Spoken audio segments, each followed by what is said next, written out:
Herzlich willkommen beim Danelle Kochstudio. Mein Name ist Volker Jochum und heute werden wir zusammen ein Aquarium einrichten für einen blauen Florida Flusskrebs.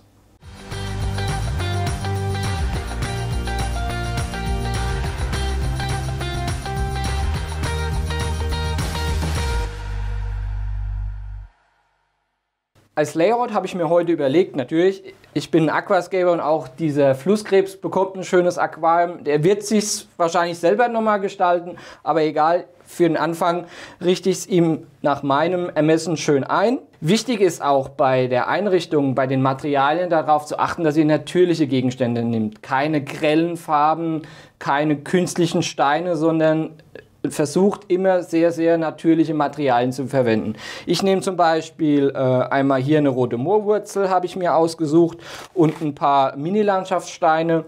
Im Vordergrundbereich werde ich unser Plante Hunter-Kies verwenden. Das ist auch so ein schöner, flacher Flusskies. Und im Hintergrund nehme ich einfach unseren grauen, ganz normal grauen Aquariumkies. Wichtig ist, die Tiere brauchen nicht unbedingt viel Schwimmraum, sondern die brauchen ein stark strukturiertes Aquarium. Bei diesem Aquarium gibt es auch nochmal eine Besonderheit. Wir brauchen hier keinen Nährboden.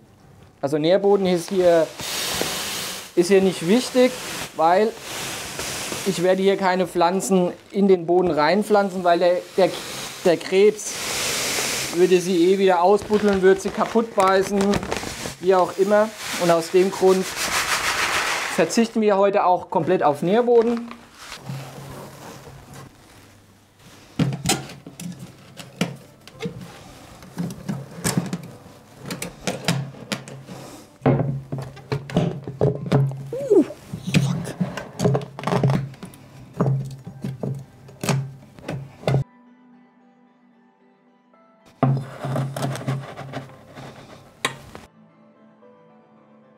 Unser Hardscape ist jetzt fertig. Also ich habe jetzt hier stark strukturiert, könnt ihr sehen. Ich habe aber auch hier so ein paar Höhlen eingebaut. Hier kann er graben, buddeln, was er will. Ich hoffe, es bleibt alles so, wie ich es eingerichtet habe, weil mir gefällt es sehr, sehr gut. Jetzt kommen wir zur Bepflanzung. Jetzt beim Krebs, Bepflanzung ist ein bisschen ein Thema, das man ein bisschen vernachlässigen kann. Ich habe jetzt auch hier wirklich komplett ganz einfache Pflanzen gewählt. Jetzt zum Beispiel wie hier die Microsorum trident.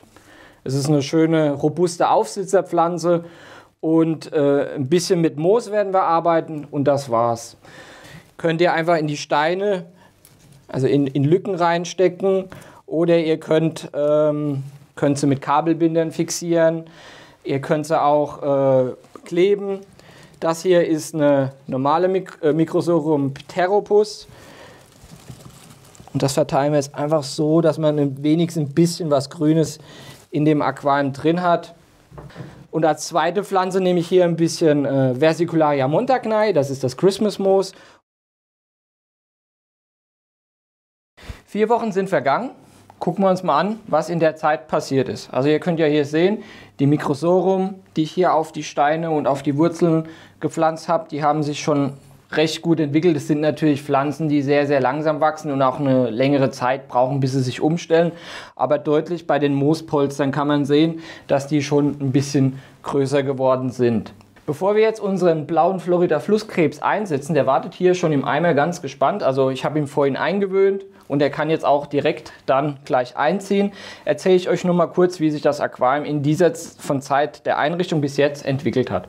Also ihr könnt ja sehen, ich betreibe dieses Aquarium auch nur mit einer Style L-LED, also einmal 8 Watt. Also das ist für einen 70-Liter-Tank echt nicht viel, aber die Pflanzen, die hier drin sind, brauchen das auch nicht. Ihr könnt noch sehen, es sind noch ein paar Beläge auf den Steinen und auf den Wurzeln, aber dafür habe ich ja unsere Putzerkolonne drin. Einmal die Schnecken und einmal die Amano-Garnelen, die halten das Aquarium dann auch dauerhaft schön sauber. So, jetzt setzen wir mal unseren Krebs ein. Oh, der ist ziemlich schnell. Decken wir hier ab. So. Komm raus. So.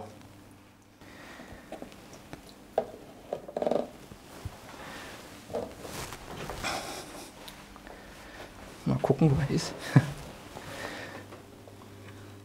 Ja, Ja, leider hat er sich jetzt schon in seine Höhle versteckt. Ich habe das Aquarium ja so eingerichtet, dass es stark strukturiert ist und viel Höhlen- und Versteckmöglichkeiten. Ich hoffe, er lässt die Bepflanzung und alles so, wie ich es eingerichtet habe. Ich glaube es zwar nicht, aber die Hoffnung stirbt zuletzt. Ich möchte noch sagen, warum ich mich jetzt gerade hier für einen blauen Florida-Flusskrebs entschieden habe.